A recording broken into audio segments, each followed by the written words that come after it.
Okay, I'm going to get started. Thank you all for joining us and welcome. My name is Megan, and I'm the Professional Development Coordinator here at NASW New York. I'm glad you're here joining us for the Veterans Mental Health Training Initiative, CE Program 9/11 Retrospective, Navigating Post 9/11 Islamophobia While Serving. This is a part of our VMHTI Fall Series from September to December. Each session in this series is 2 hours and offers 2 free CE credits. All the sessions are standalone, so you may register for the individual programs.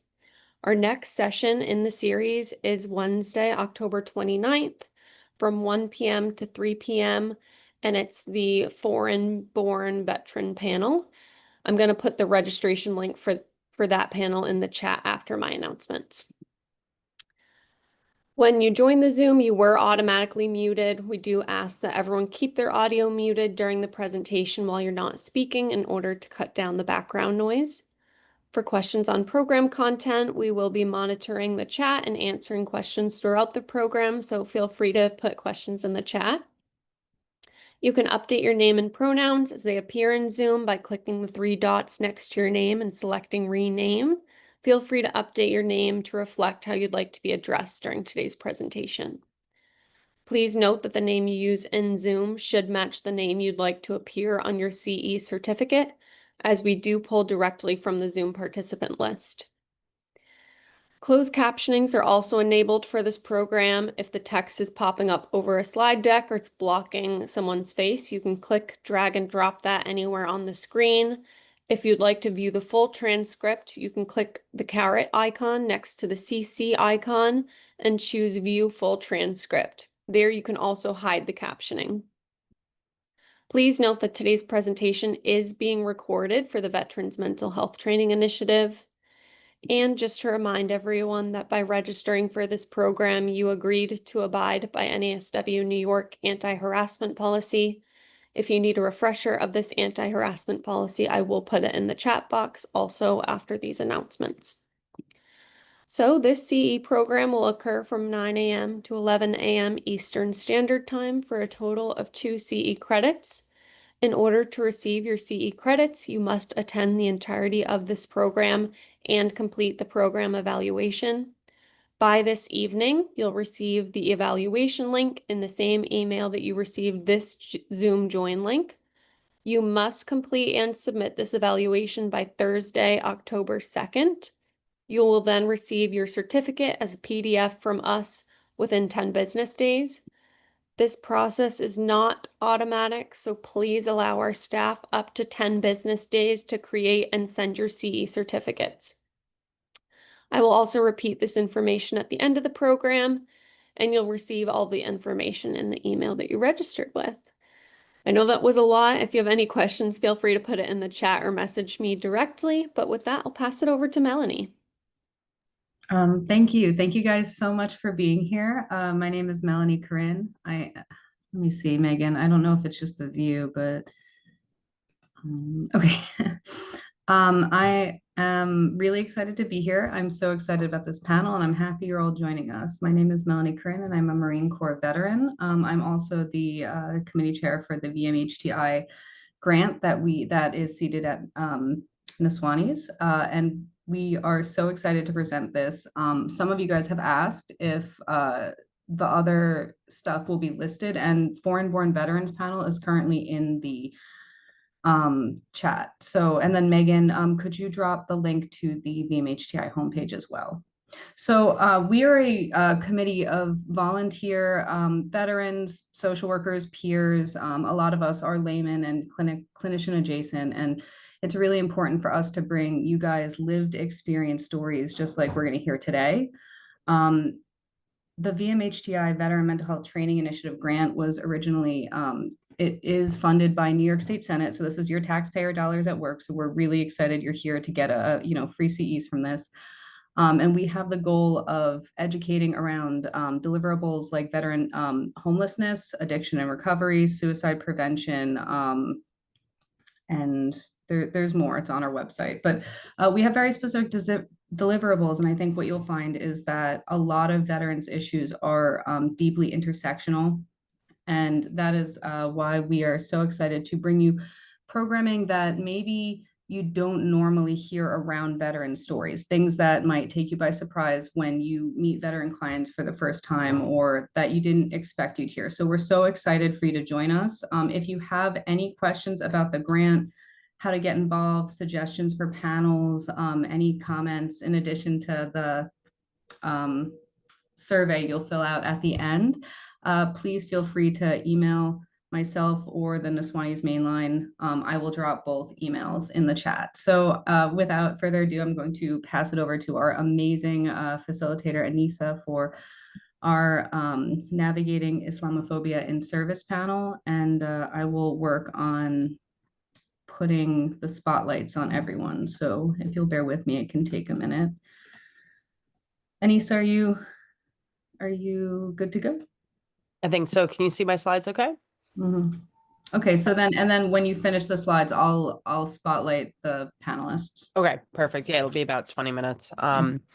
Thank you, Melanie and Megan. Thank you, NASW, for hosting these. I think that you always highlight such important topics that are not only significant, but kind of like underserved topics. There's the big hitting, obviously, things that we hear about a lot in this community.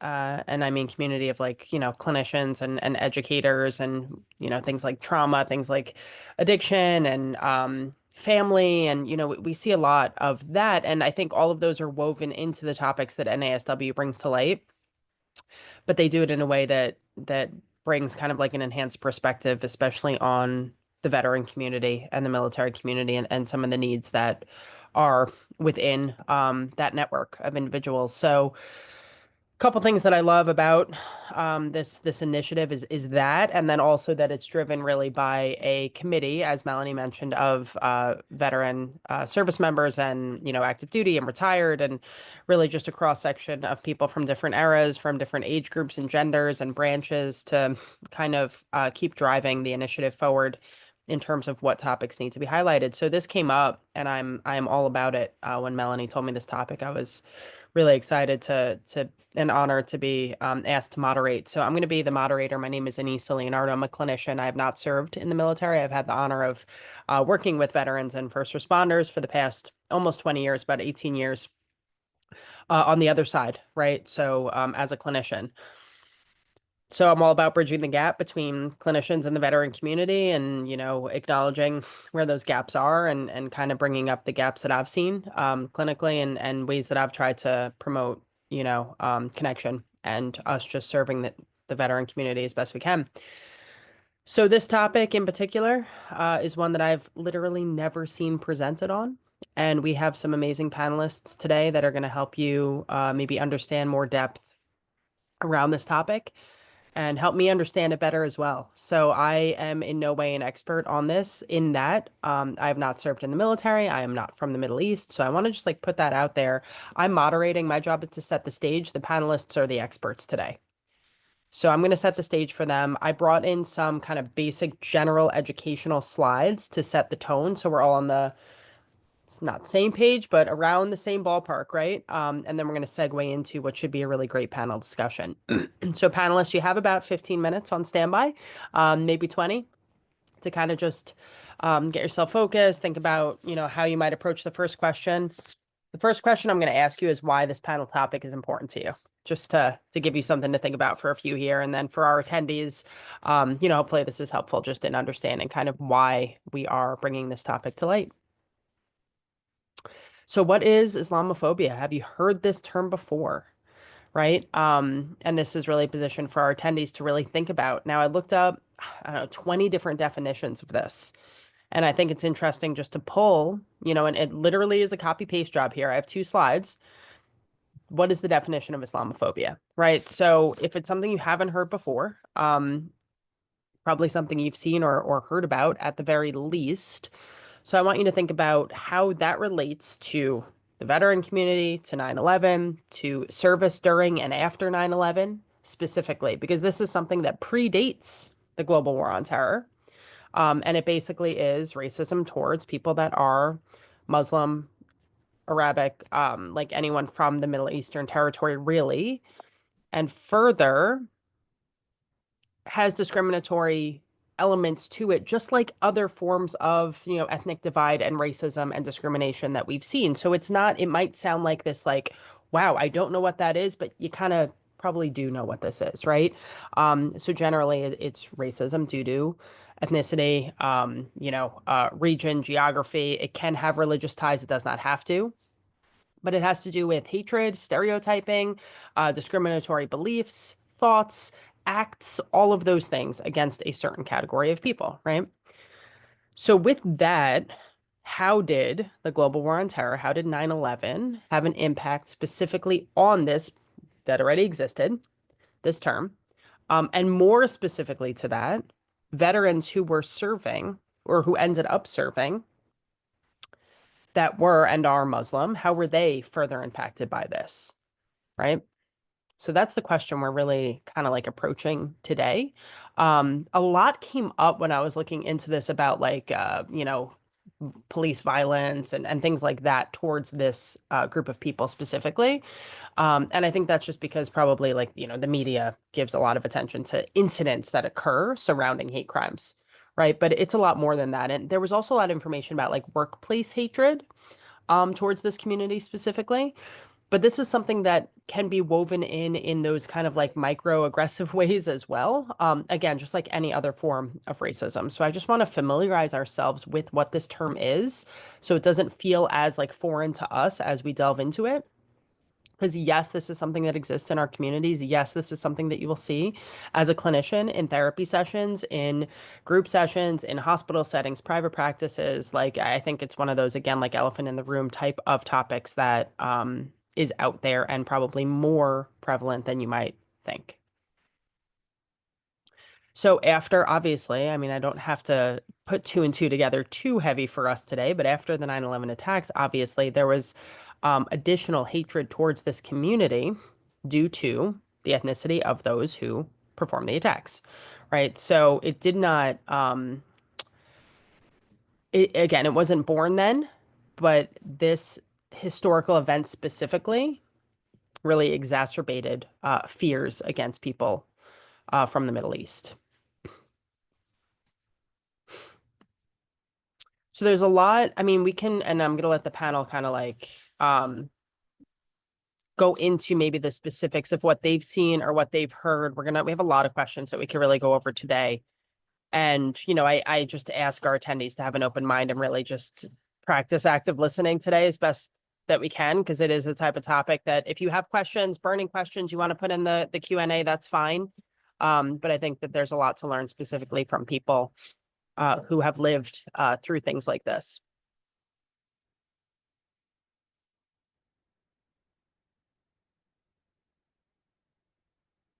So again, I always bring in like media images as well, just to see how different things are positioned and things that we as a community have like witnessed without maybe even noticing. And the idea of confirmation bias, I think, is always important when we're talking about something like racism, because the pre-existing beliefs, if a community or if a person, an individual, any institution holds a belief, whether or not it's true, they see one thing, hear one thing. It could be such a small variable that comes across their minds. It's going to confirm and lock in that pre-existing belief. So what does that tell us about this topic specifically? If there's any form of general racism or feelings of divide or feelings of hatred towards the Middle East, and then 9/11 occurs, what is that going to do to a population that might already have that built in, that fear, that hatred, that unknown, that lack of understanding? It's going to lock that in, right? So on a larger scale, on a macro scale, there was a major shift with regards to this topic specifically post 9/11.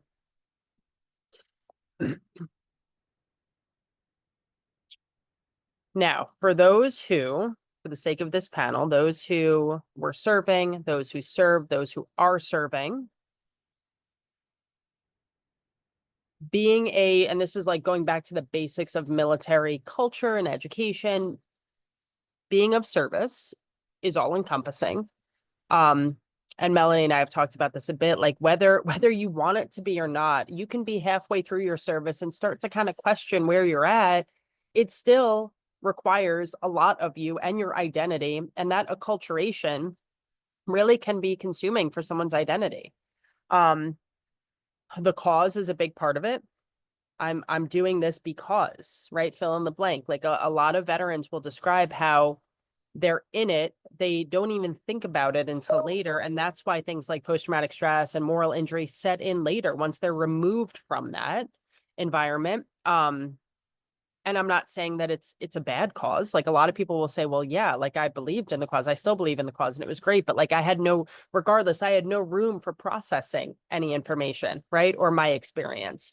So that definition of your beliefs and your purpose and your identity becomes really clear, but also really full within the military culture while you're serving. So we're going to tie what I talked about to that and kind of look at the polarity of being someone of Muslim descent who serves and what that experience could potentially be like, right? So there's actually a lot of internal divides within the military that we don't always talk about, right? And they exist within, age, gender, sexuality, religion, the list goes on and on and on, these in-groups, as we call them. Melanie, are you trying to stop me? I just want to make a quick caveat because guys, we've been workshopping this for a while, but I just want to, and you might get to this, Aynisa, but it's a little bit stressing me out that I just want to stress that Islamophobia will affect Muslims, Middle Easterners, but it will also affect anyone perceived as Muslim or Middle Eastern. A lot of Middle Easterners are not Muslim. There's Druze, there's Yazidi, there's Christians, and it will affect Indians that are like Jain or Sikh. So I just want to hold space for the fact that this issue does affect Muslims and Arabs. It also affects people that are Southeast Asian, and it's a much bigger issue than just a Muslim or Arab issue. But that is the main. I'm sorry, I really needed to jump in with that. Yeah, no, that's fine. And I think that goes to a point where it's like a lot of it is assumption based too. And you may have, as like an American, you may have traveled to other countries, and then people from other countries will look at you and say, oh, you're American, and therefore blah blah blah, and like fill in the blank with all these things that you're like, wait, no, that's not me. Like, the assumption built into it, I think, just optics, right, will feed into assumptions that could then lead to hate or discrimination, even if, as Melanie said, even if that's not your descent. Okay, so thank you, Melanie. No, it's helpful. So the in-groups within the military are already there. And then this one, additional layers to that having to do with race, ethnicity, specifically being Muslim or being perceived as, right, as Melanie said. So going into that all-encompassing nature of serving, right, and this is more specifically for those who, we're in combat or we're in high stress conflict areas, right? Having to be in survival mode and relying on others when you're not sure how you're being perceived. That is an experience of many who then in the moment, again, can't really fully process what that feels like. Is it betrayal? Is it fear? Is it anxiety? Is it uncertainty? All of the above, right? Trying to stay focused, not really being sure where you stand with regards to your battle buddies. But it goes to that idea of in-groups, and that could happen, not to like, this is the topic for today, but that could happen even as like a female, right? Among, 50 other males, you're the only female and you're not really sure where you stand, in terms of having each other's backs or just not fitting in, or do they understand me? Do they, dislike me, right? Like those types of questions within a high stress zone where, again, the room for processing, the room for asking those questions isn't really there. So needless to say, in the moment, but also later, 5 years, 10 years, 20 years later, doesn't matter. That experience can make someone feel ostracized, divided, pulled between two different worlds, feel like there's nowhere to turn. Who do I even talk to about this? There's a high risk of just personal burnout, psychological burnout, moral injury, all of that. And it could leave that person feeling lost at the very least and needing help more than that, right? And being like, I am affected by this, right? I'm hugely negatively affected by this experience. And I don't know, there's no clear channel for me to go to. So clinicians, we usually know this word, we understand this word, disenfranchised. It can apply to so many different things. Definitely applies to this topic. So not knowing, not having like a socially or societally acceptable channel for an experience, trying to navigate what that experience is under high stress, high pressure, trying to make sense of it, continued exposure to stress or trauma, whether that's while you're in the service or after, and having these kind of like moral identity, existential issues that just maybe are layering on top of each other.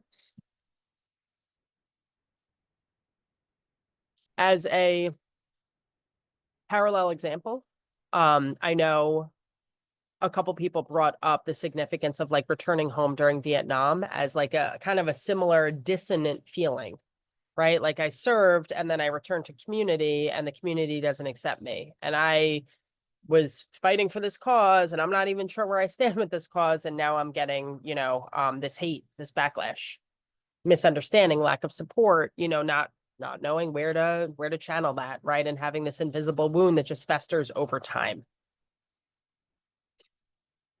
So that's where that macro level, like we might not even have an understanding because you might say, I'm a clinician, I'm open and accepting to everybody. This is a safe space for somebody to process this. But on that macro community level, the impact on individuals is there, and it's there for many years where somebody might be hugely negatively affected by that. So how does that translate into clinical issues? Where does that leave someone potentially if they're, let's say, in a session with you and they're like, yeah, this is relevant to me. This has affected me, right? I've swallowed this for years, right? I've internalized it. There's stigma, there's uncertainty around it. We never talk about this. So it can lead to feelings of trauma, division, internal division, even going back to that polarity, right? Trying to navigate your ethnic identity, your veteran identity, feelings of betrayal, fear, anxiety, segregation of needs. And just that, like, where's the safe place to catch this? Where's the safe place where I could find people that understand this experience specifically?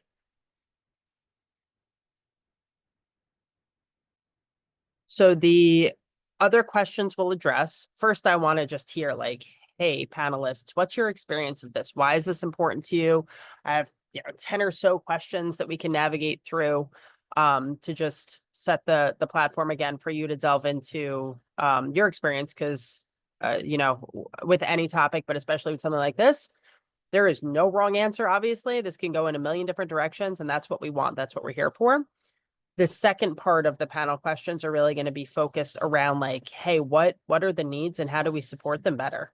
Right. And I'm not going to do it a very good service covering in 2 slides what the needs are and areas for support, because hopefully there's a lot more depth to those questions. Like, hey, what can we do better?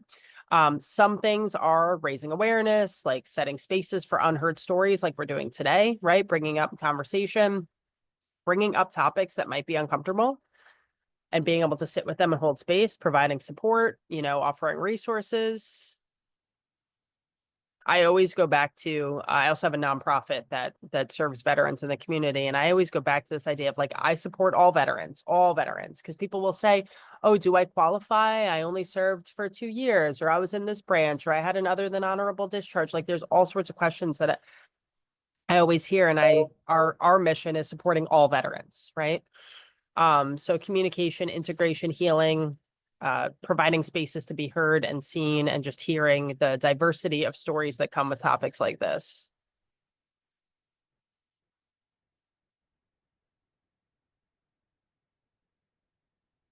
So again, always interesting to see. Let's see what Google has to say, right? I'm always like, let's compare notes here.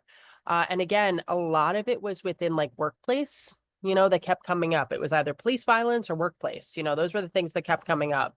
But still, it's good to look at, and it's good to kind of cross-reference, right? So within a workplace, right, like inclusive policies, focusing on education, top-down commitment, modeling what's right, holding people accountable. And then visibility and celebration, like not, keeping things behind closed doors, so to speak, when there's a topic that may seem uncomfortable. Challenging in general, any forms of in-grouping or racism or ethnic divide, specifically Islamophobia, yes. Going back to the idea of upholding freedom, specifically to religion, to rights, human rights, holding space for processing, asking questions. Like as a clinician, my big learning curve has always been, oh, this is a relevant topic. If I am sitting with someone who this seems to be relevant to, I'm going to ask the questions. How has this affected you? Has this affected you? Right. And the assumptions, like Melanie said, like, let me not have the assumptions because I don't really know. Right. I want to learn more. Is this something that did have an effect on you? Did it have an effect on others? If you say no, not at all, okay, then we move on to something else. Right. We put the assumption aside then. And just because somebody looks or acts or seems a certain way, optic wise, like Melanie had mentioned, like it's better to ask than to assume. All right, so our panelists, I think, do we have all four of them? I might have an extra name that we don't Yes. have on No, today, no, but no. all four. Okay, We're here. perfect. So these are our four panelists for today. Can't thank you enough for joining and you know, uh being willing to talk about this topic and really your experiences attached to it. So my first question for all of you, and Melanie, I'm going to back out of this so you can do the spotlight thing, is going to be just like, why is this topic relevant to you? What brought you here to this panel today?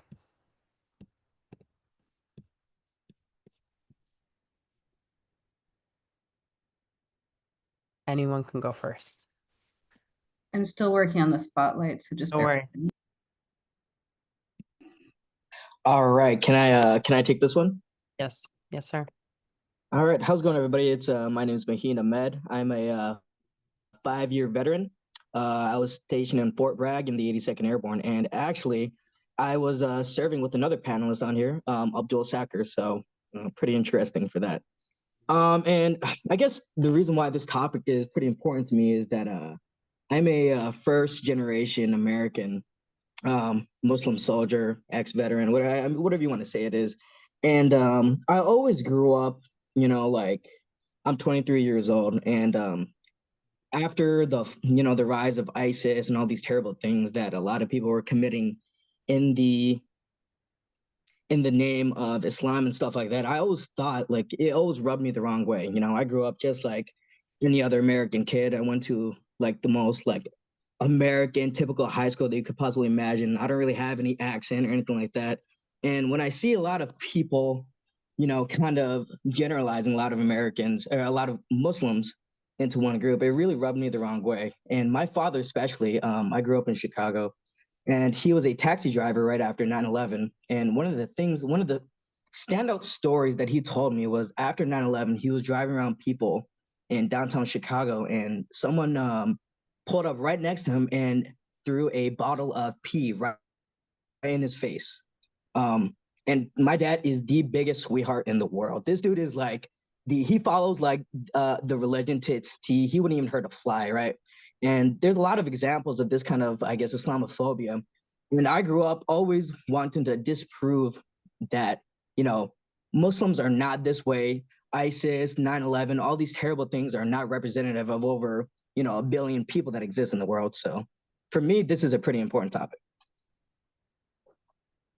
Maheen, let me just interject and let you know that you're off camera. That's fine if you want to stay off camera. If you want to be spotlighted, and you come on camera, I can add you to the group.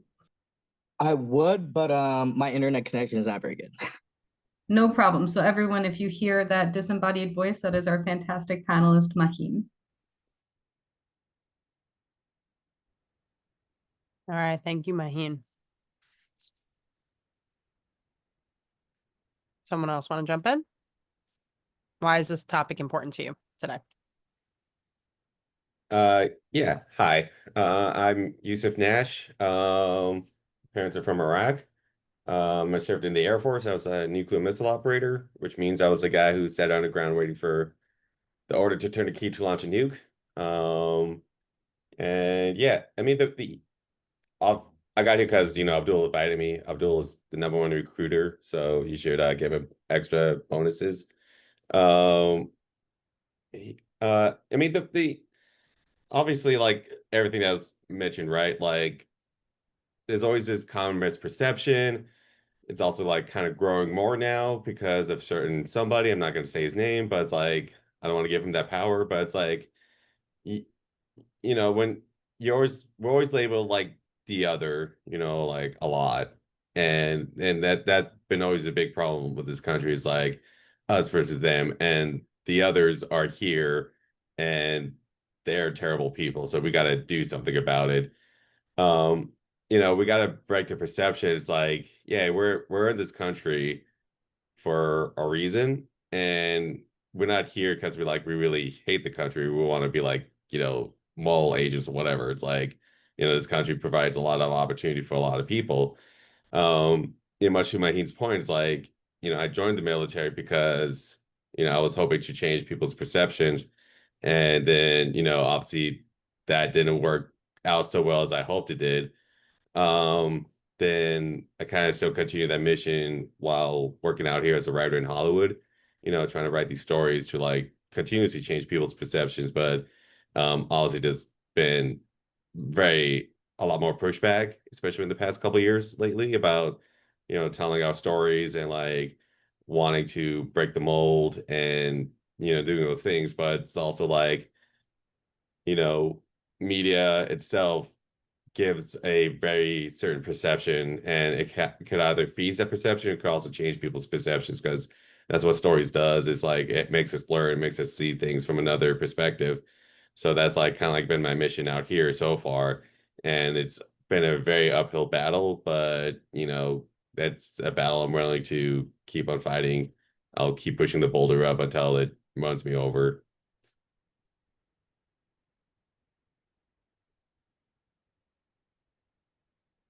Thank you. Yeah, mute myself. I think you're on. Yeah.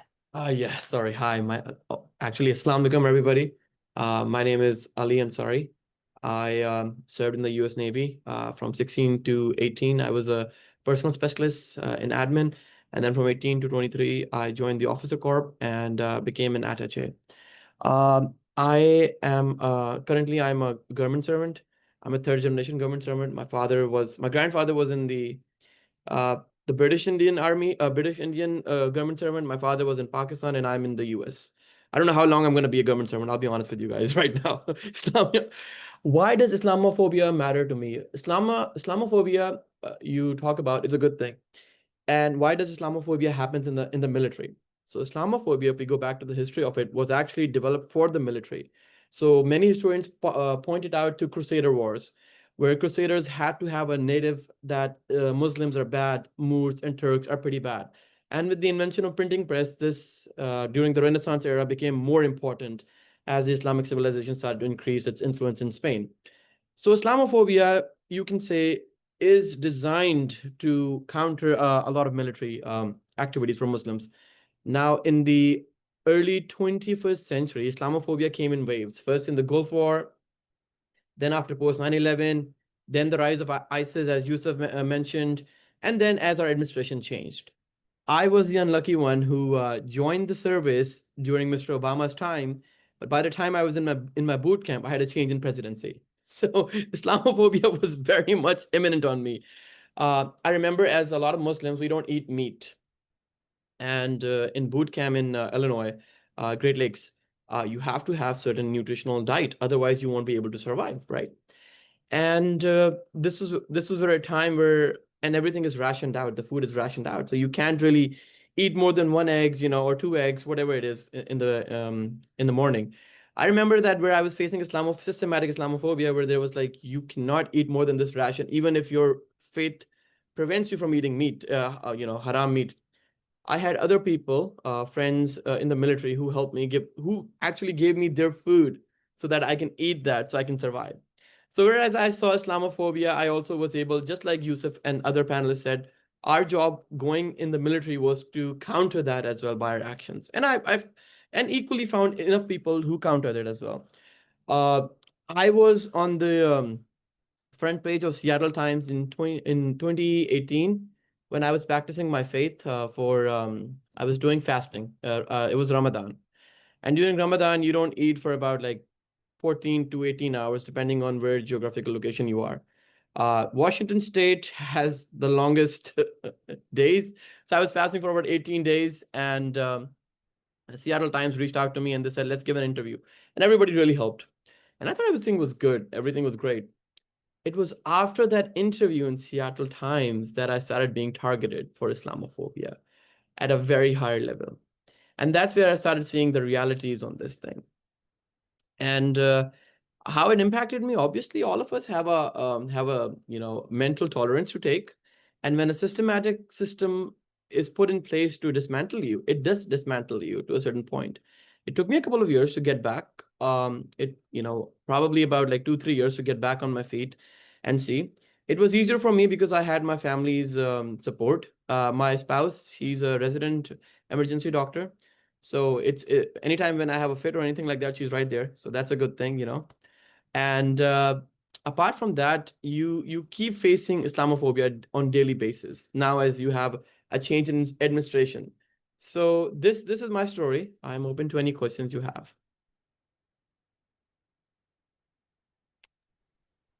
Hello, my name's Abdul Sakr, or Abdul Rahman Sakr. I'm an Arab American vet. When it comes to Arab to unfold, it is going to be like Jordanian, Palestinian, and a hint of Egyptian.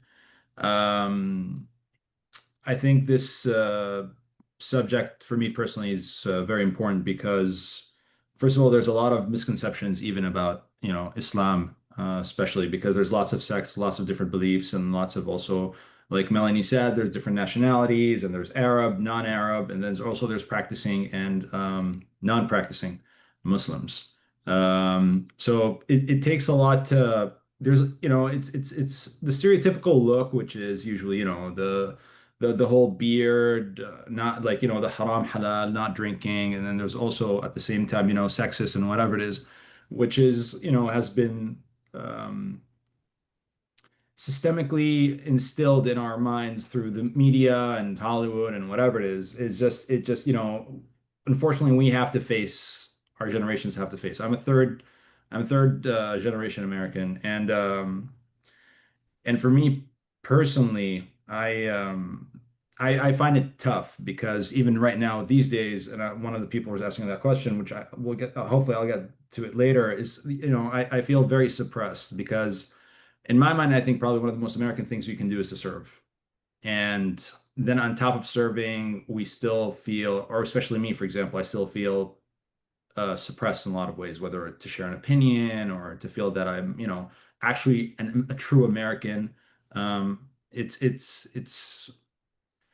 tough, and I feel like this panel is definitely a good place to talk about that because when people think about veterans or when they look at films or in our media, Fox News, whatever it is, all they see is the majority of the white is going to be a white American or a sometimes going to be a black American, and yeah, there's much more to it, and also to add to that, a lot of the Muslims who are serving in the military are also dual cultural. So, for example, like Yousif, like for example, Yousif is originally Iraqi, and then you have Ali, and then we have also Ahmed or Maheen.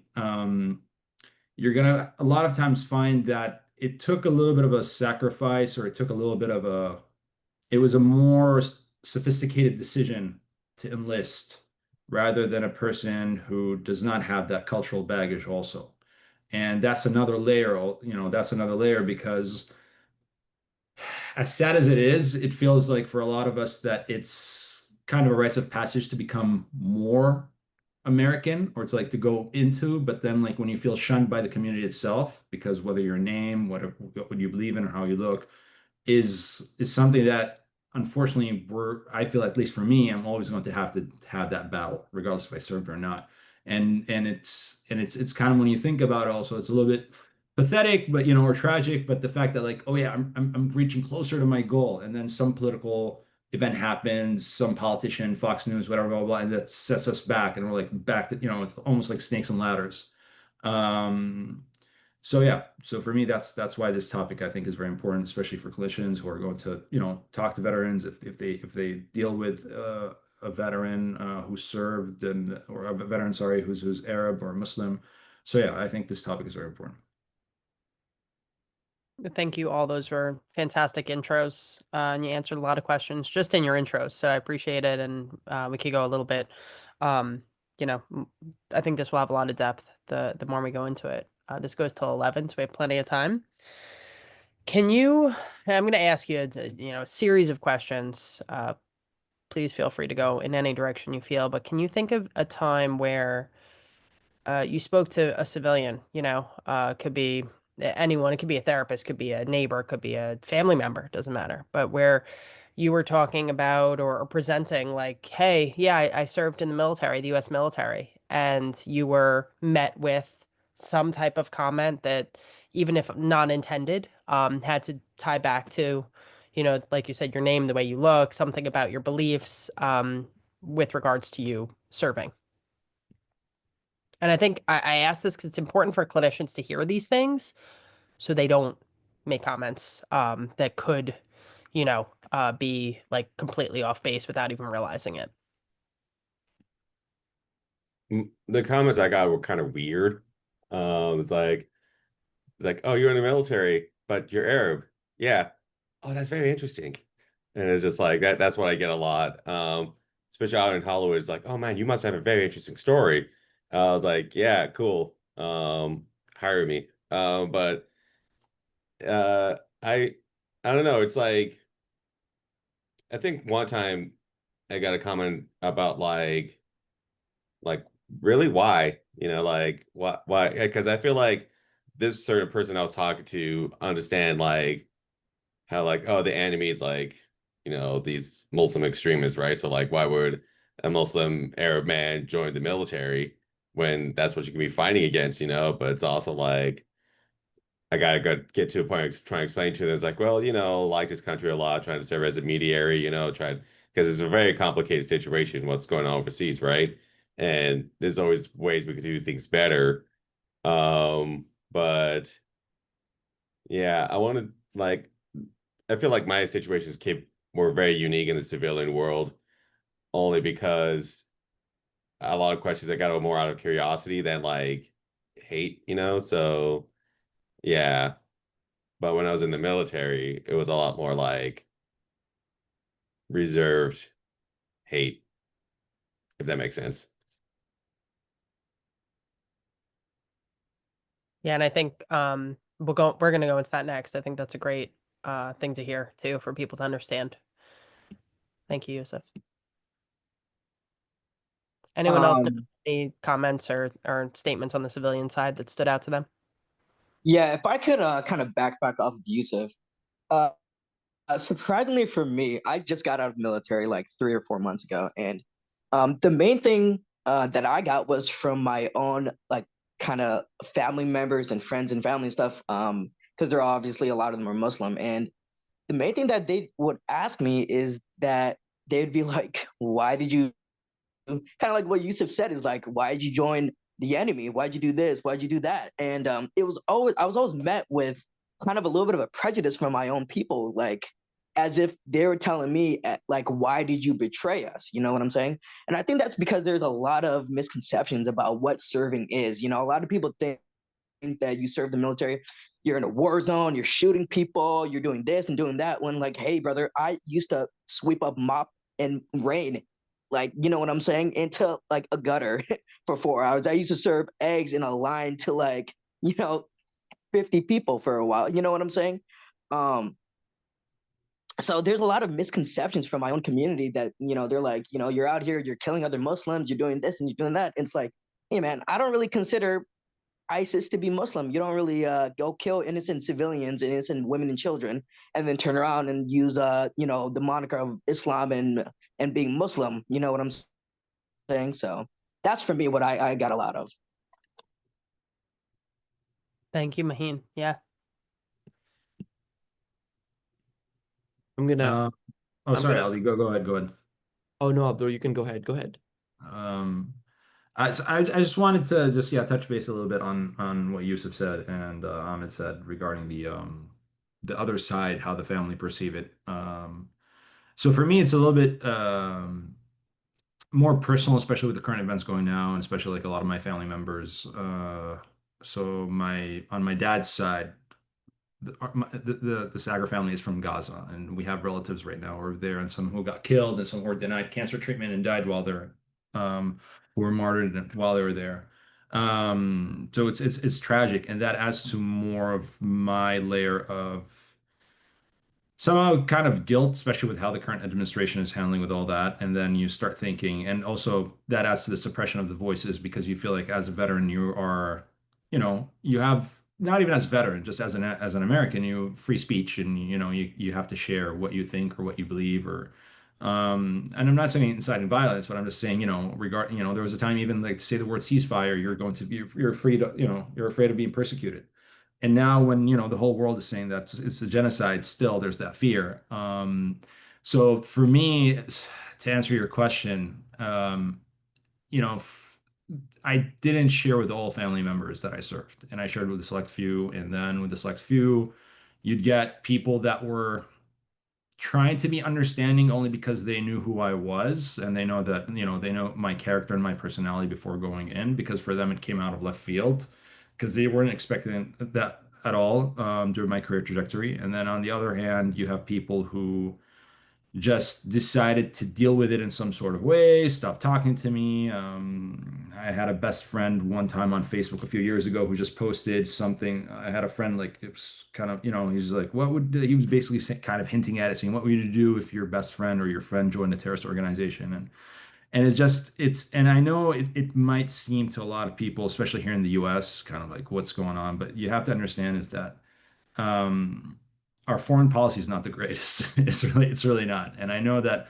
a lot of things we try to, especially, and I feel like I am qualified to talk about this since I've served. So I know how the military industrial complex works, and at the same time, I know how the media portrays us, on both ends, from the Middle East and also at the same time from the West.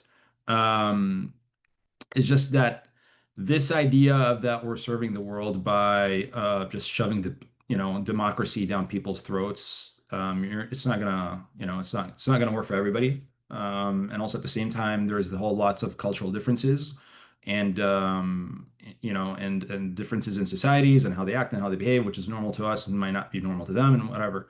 And it's so for me, it's like I have to deal with it on so many levels on every day during my life. And I remember there was this one time, this was kind of like this close mentor who even kind of like put this threat like, oh, don't go back. If you go back and some people who's crazy enough and, if some person's crazy enough and they know who you are or what you did, whatever it is, and you don't know what they might do to you. And I kind of felt, I lived in fear for a little bit, thinking about that.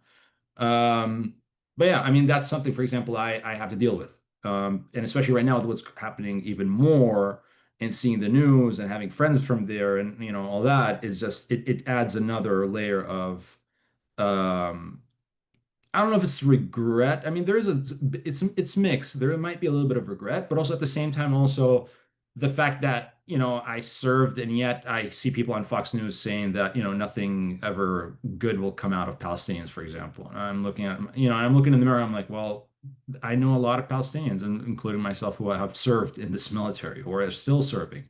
Um, so yeah, so that's for me.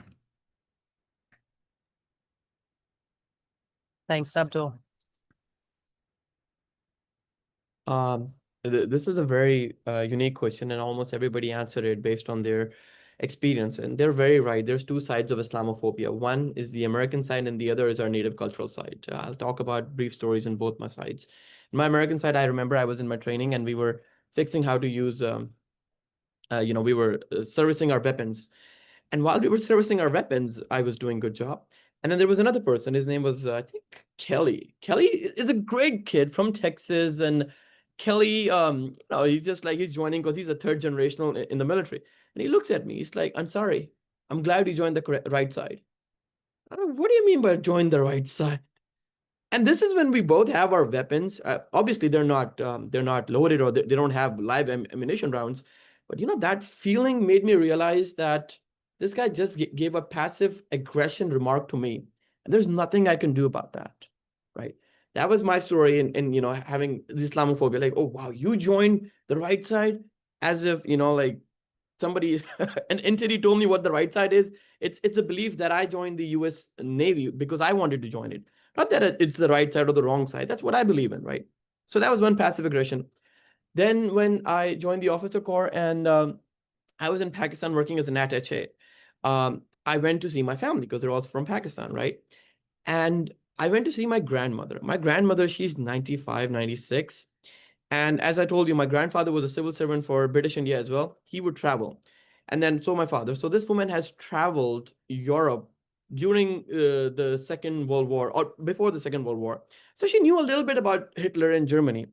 And she's very uneducated, but she's very well aware of her experiences. So she has seen the world. And she calls me, she's like, in our native language. Some of you might understand that. Beta, tum jasoos to nahi ho. So she basically translating to, please tell me you're not a spy. And I look at her, I'm like, Mommy, if I'm a spy, am I supposed to even tell you that? So we get passive aggression from almost both the sides.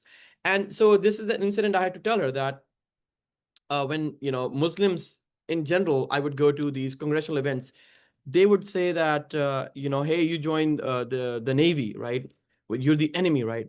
And this is where I have to pull up my Islamic history, and I have to tell them that one of the incidents where I was going was we were doing reconnaissance over over Syria.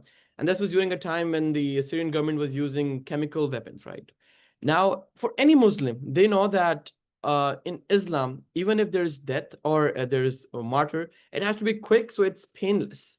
Chemical warfare is painful as hell, right? Because in our training, they threw smoke bombs on us, and we started puking, crying, all that. So you can imagine that and multiply that by 11 or 20 times how deadly chemical warfare was. So I told my Muslim friends, I'm like, it doesn't matter which side is fighting. If somebody is using these chemical warfare on Muslims, on both sides, that's against Islam. So dismantling that is a good thing. So that was one take that we had to do. But every time, like all the other panelists said, like Yousif said, Abdul said, and Ahmed said, we have to prove ourselves. And our white counterpart does not have to prove themselves. So we see this indifference all the time. Like, why do we have to prove it when we're wearing the same green uniform as they are?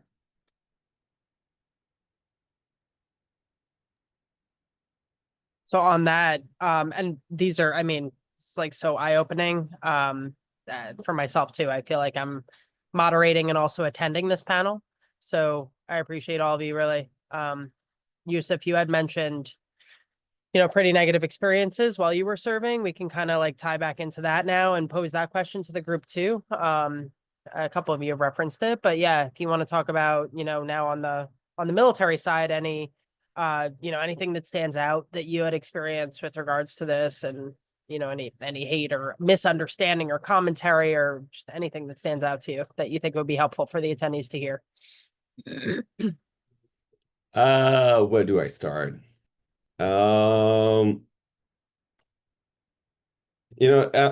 It's kind of interesting how, so I served with people who's been deployed, who hasn't been deployed, Air Force, right? So we're going to nuclear missile side, like all of our ICBMs are in the States, so like no one who served would get the chance to do like a deployment. And at the time, like it was required of the Air Force to like for everyone to do like a 6-month deployment wherever, but then like being nuclear missiles, like going out, out to middle of nowhere, Kansas, that's like a deployment, so it's like weird how they would classify that. So therefore we're deployed, but we never really left the States.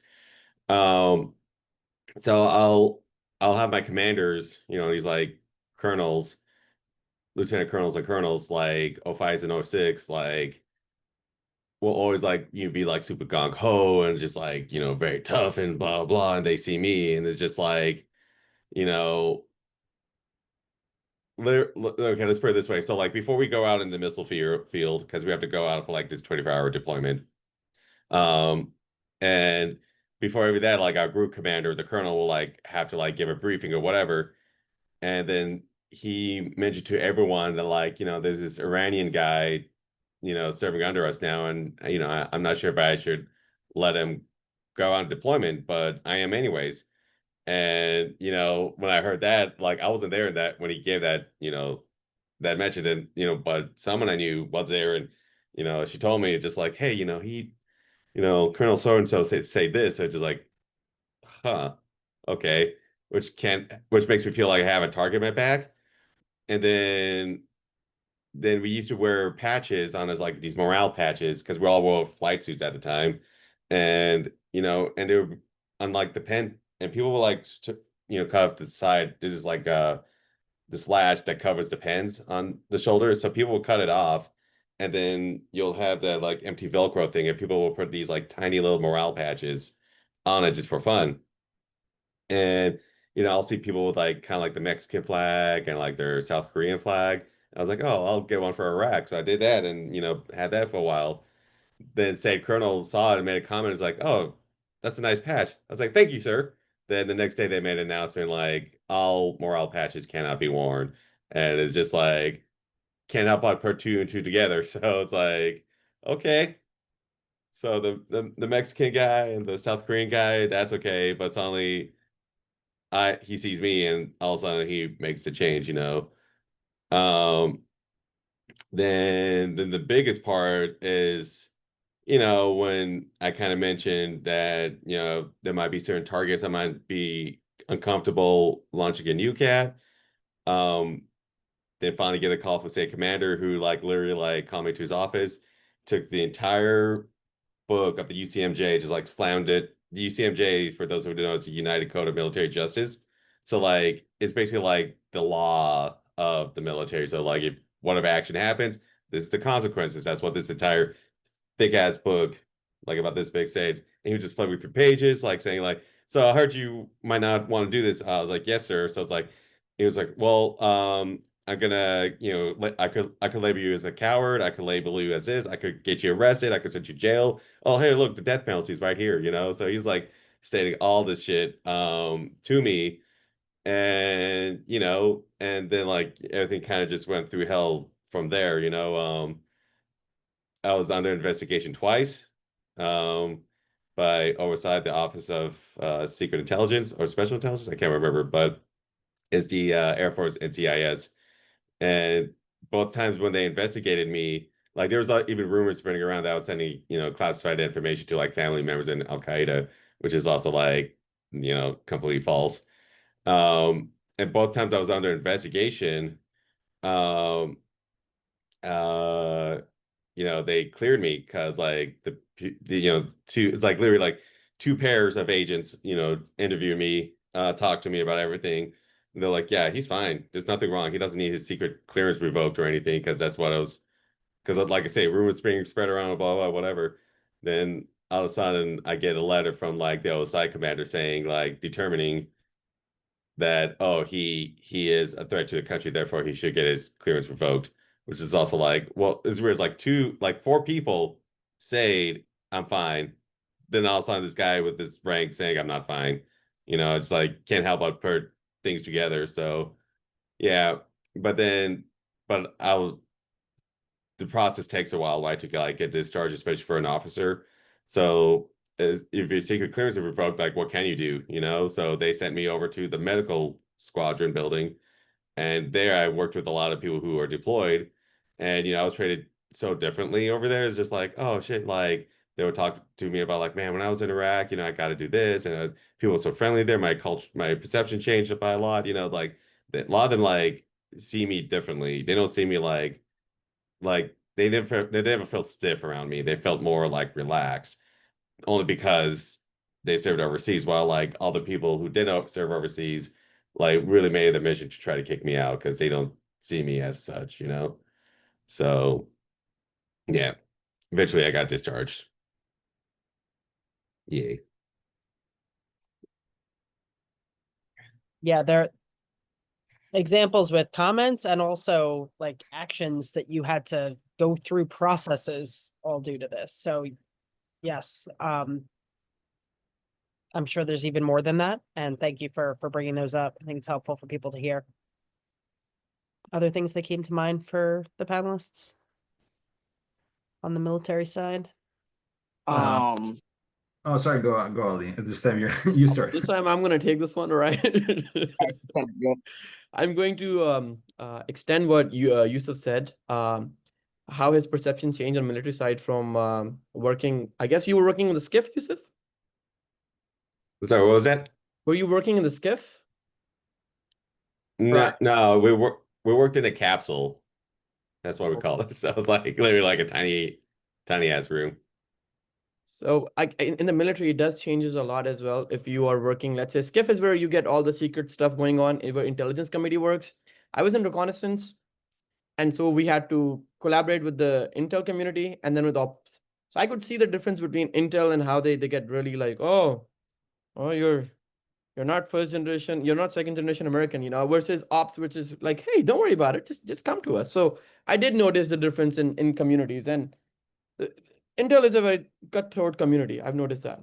Talking about my experience on the American side is after I had the article on Seattle Times, the one I put the link on there, I started getting penalized for the most smallest issues ever. And one of that issue was driving on the base over the speed limit of 5, but less than 10. And that nonsense does not happen. For people who lived in the base, almost everybody drives a little bit over the speed limit, okay? But this was the first time I started noticing that I'm being targeted for systematic Islamophobia because of that article. Prior to that, I was a straight A, great sailor, nothing bad, all great. And then, as Yousif said, they started having UCMJ Article 92 on me. So Article 92 is like failure to obey a lawful order, and that's basically for bigger things where people would say that what people would say like, hey, like if they were to tell Yousif to like fire the missiles and he says no, so that's a big impact, right? That's Article 92 for the Navy. For speeding in the base more than 5 miles an hour, they made it sound like the order is that the speed limit should not be more than 20 by Captain James, and you were more than 20, so you're disobeying a lawful order. So that's where you realize that systematic Islamophobia is more stronger than just normal civilian Islamophobia. Because if somebody has an institutionalized systematic racism against you, that's more powerful and stronger because it's supported by paperwork. So on the paper, I was breaking Article 92, but nobody had heard breaking Article 92 for overspeeding on base by 5 miles. So that was my story, and kind of fought with this. Almost everybody I met said, hey, that's gonna go away. But no, they took it all the way to a captain's mast speeding. So that was my way where I realized that Islamophobia is there. For me, I think it started a basic training. I remember we had to do these exercises. I was the Army, so we had to do these exercises. They'd give us, we'd get the unloaded, whether they're dummy or the unloaded M4s, and we'd have to do certain tactics, how to flank the enemy and how to do that. And so there was this one time so some of the kids that some of the servicemen, I'm sorry, I call them kids because I was 30 when I joined, or 29, and they were like about 18, 19. So two or three of the soldiers who were or trainees who got injured, they were pulled back to help out with the facilitation organization of the scenarios themselves so that we have to play out. And I remember we were doing this training and we were out in the field, and then we had to flank the enemy. And then as soon as we got closer to the enemy, that's when I realized they got these trainees and they put them in burqas. And for people who don't know what a burqa is, it's like kind of like when you have like it's like the female, kind of like the thing is, not all Muslims wear it, and it's not something that's like you have to wear or anything. It just depends on if people like, want to do extra or bonus things, let's say in Islam, whatever it is, or some it depends on like their view or faith. The burqa is like when the females sometimes cover their face, or like with the whole what is it, the whole thobe, the Islamic kind of like female dress. So they had those service members in those, and we had to go, and they were also with AK-40 holding dummy AK-47s, and we had to go flank them. And then as I got closer, I finished, but then I was like, it hit me like how ridiculous this is because one, like even if we are fighting, even if like this was an actual scenario and and ISIS is being fought right now and they're the opponent, whatever it is, I mean they're not fighting in in burqas. And then number two, I saw it also as radicalizing all these young service members who, once they get out, whether they have PTSD or whether they have, or just like certain preconceived notions, they just watch Fox, whatever it is, and then one day, they'll be driving and they'll just see this like this Muslim person from different country or whatever it is who just came into the US or whatever it is, seeing them wear that might trigger something. And you don't know where that might go. So I remember I took it to the drill sergeant at the time, and I told him that,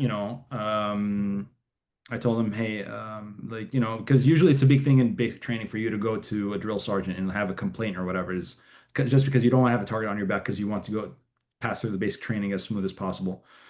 And I told him my concern. I told him this and this and this, and I feel like it was, I felt it was offensive because, when we're talking about like, the U.S. enemies, they comes in all shapes and forms, whatever it is, and also even if we're going to, distinct and talk about, the counterinsurgency or whatever it is, it's something that we have to remember. Also, there are Muslims serving, and and that is not a military uniform for ISIS. And he said, I hear you, but unfortunately, the clothing for this scenario and everything is given to us by the training, like by the training committee in DoD or something like that, or like it's passed on to us. So apparently, like they're doing all these boxes and just shipping it to all these as far as I know, U.S. Army boot camp, trainings and whatever it is. I'm like, yeah, for this scenario, do this and whatever. So I think that was the first time. And then during boot camp, there was another incident, which I mean, I think is good, but then made me thinking. So there was an Iraqi former interpreter, and that's a very common story for. I mean, Yousif's probably the only, for me, at least one of the anomalies that I've seen. But like most Iraqis that I've seen who are serving came through, they were helping the U.S. Army as interpreters on the civilian side. And then the U.S. gave them an opportunity that, hey, we'll give you a green card or we'll give you a citizenship if you do enlist and become a service member. And and I mean, for some reason you can look at it as a humanistic, but also from another reason is because they wanted to take them down, off the payroll, because when we pay contractors, we're paying them much higher than if we're paying them as their service members who are enlisted. Melanie, you can fact check me on this, but that's what I know. So a lot of interpreters that I met, a lot of Iraqis that I met in the U.S. Army came through that. So they actually served. They actually like were serving, helping while they were in Iraq. So you can imagine also the threat that they were living, also the kind of, the how it was for them.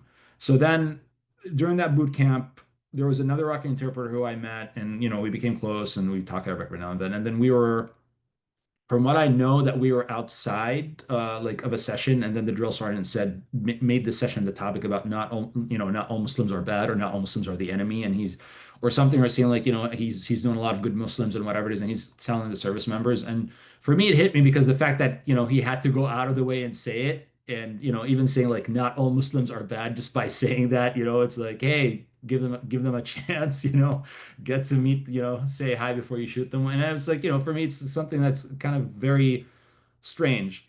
And then later on, of course, more than once, I'll be fasting and people won't understand what fasting is. And then I'd have in different trainings, and I'll tell somebody like, hey, this is my food, because there's certain times you have to go to DFAC and get food, and I'll be fasting. So I'll get my food because I don't have another chance to get it for me to when I break my fast.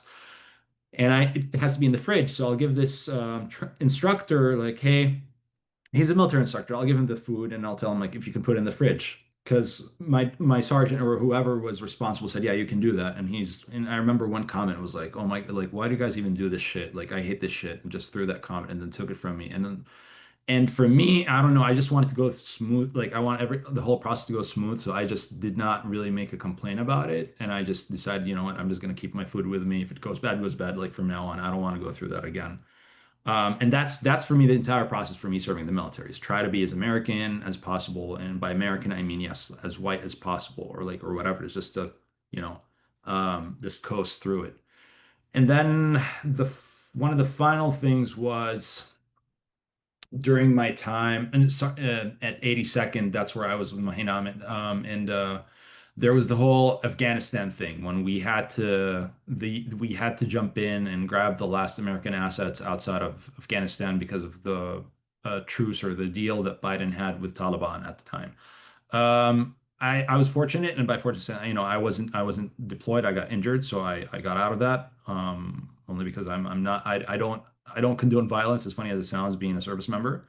So coming back, some of the soldiers came back, and some of them saw some things that Taliban did, and where the U.S. were told, the military was told to stand down, and we're trying right now to not have any interactions with them, so we're just gonna take the planes and out. So I was talking to a person who told me the story about like a Taliban who kind of, Taliban group or sorry, member who shot a family, gunned them down, and the soldiers were told to stand down and not do anything. And some of them were like, traumatized by it and had PTSD. And I told the person who shared the story with me, who was supposed to be like he's he was trying to become a chaplain, or that was his goal, to become a chaplain. And he told me the story, and me expecting this guy to, to have a spiritual conversation, whatever it is. I told him, well, what they're doing is wrong. That's not in Islam what the Taliban did. Like, that's what they should have been told. And then it's as if he premeditated this whole conversation. I found out that he was watching just YouTube just about Islam and, people that are Islamophobic, just talking about like all the counterpoints that they have to Islam and how like, and he started throwing them point by point. And I wasn't going to a debate. I was just talking to the person. He just went, and the entire conversation, he was my roommate, and the entire conversation happened while he was holding an open knife, like a butterfly or a knife in his hand. And I don't know, for me, I felt it was very threatening, very unsettling. And that's when I told my command about what happened, and I was relocated to another, and I had another roommate after that. But it's just, and then, sorry, finally, I know it's too long, but finally, that's another thing. We have to go every day, every year, we have to do counterintelligence or internal threat training or whatever it is when you're a service member. And when you go, they'll give you certain character profiles to watch out for. Like, for example, if someone was honeypotted, which is like, let's say a person who out of nowhere has like this hot Russian girlfriend or whatever it is, just like, just like take a look at it, because if they have access to certain like secret material, they might give it to whatever. And then as you go through the examples, you'll find out lots of the examples are about service members or federal employees who got radicalized and who were Muslim or became Muslim, and then out of nowhere did a terrorist threat. And then you hear the story always where like, oh, this person was normal. He's an Arab. He used to read Quran. He used to do that. And then out of nowhere, he pulled a gun and like shot, I don't know how many people at this facility. And then you start thinking about it. Like, I'm reading this and I'm like looking at people around me and hoping that they miss out on that article or that example. But it's just, that's kind of for me how it felt. Like, it's like literally there's no way for me to coast this. Like I'm gonna have, like, there's always gonna be resistance. And yeah, and some people might be mean to me, not because of my lack of service or whatever it is. It might be actually due to preconceived notions about my background. So yeah. Can I interject? Is that okay, you guys? So by the way, to AR's point about the chaplain, the job of military chaplains is actually religious services are secondary. The job of a military chaplain is to ensure that all service members have access to practice their religion freely and safely. Military chaplains' like primary job is literally to ensure the right of every service member to be able to practice their religion, even if that religion is different from the chaplain. And there is an issue. I've actually spoken to a lot of, I'm an Episcopalian Christian. I've spoken to a lot of people, religious people, different religions, chaplains, and there is a disproportionate or like a heavy lean on Christian chaplains who do not actually respect the interfaith community of the chaplain corps and the military. So, I've also had experiences like not that bad, AR. That is I'm so sorry you had to go through that. But that was very upsetting to hear. But I just want to paint some context. Like I was an Arabic linguist. I was a Marine Corps Arabic linguist. I have Syrian heritage. I'm not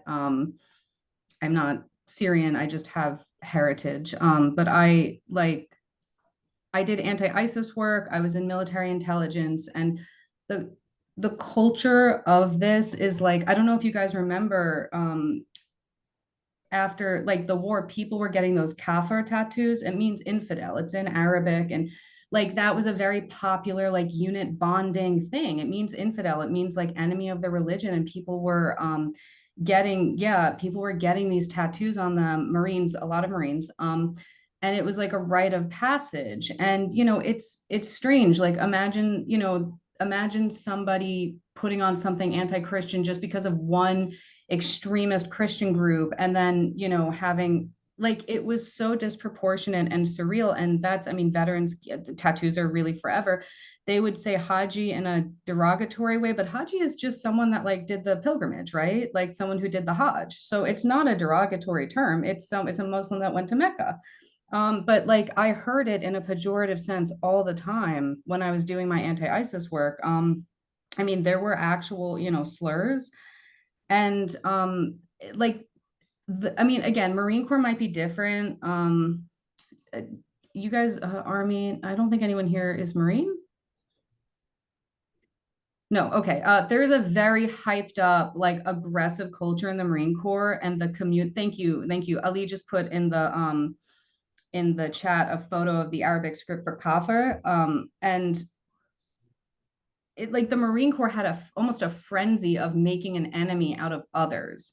Like that was what the Marine Corps did. It was part of the unit bonding. And like I went to boot camp with the first, I'm gonna share the article. I think it's amazing. I went to boot camp with the first, she was a former Iraqi interpreter.